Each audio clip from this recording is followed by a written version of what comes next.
when I was 8 or 10 years old and see who could raise the best, earliest potatoes and stuff in the garden. And I love farming. Berries, potatoes, corn, green beans, peas, everything that you can imagine in a garden. And then that was on the back side of the house. It was huge. Then in the front, my mom had a little herb garden. My folks were big into potatoes because if you nothing else, you can always fill up on potatoes. And I think they did like peas and corn and green beans, your staples. Yeah, Grandma had a garden. She raised potatoes and turnips and lettuce and tomatoes and pickles, sweet corn.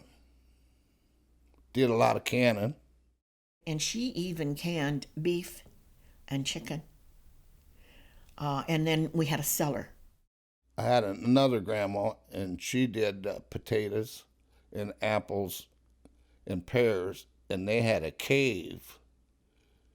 And they took them down there at the cave, and those fruits would stay till fall.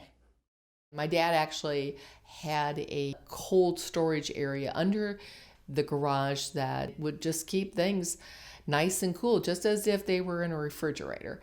And we would have fresh stuff out of that all the time. And so whatever my mom didn't can came out of that fruit cellar. You pick the tomatoes when they're ripe, and you scald them in hot water.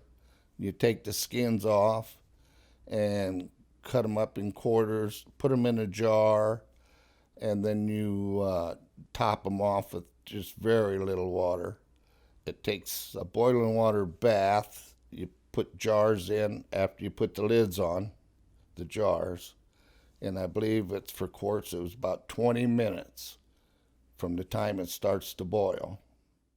My mom canned before we got the electricity. And she still did afterwards, but when we got electricity, then Dad bought a refrigerator and a freezer. So then she learned how to freeze. But I can remember, in the summertime, getting that old cook stove going and boiling like corn, cutting it off, and then canning it. And she canned tomatoes, she canned green beans, and the pears that we got off the trees. She would prepare them, and then for Christmas, before, when she was canning them, she'd put red food coloring in one jar and green food coloring in another, and then bring it out for Christmas.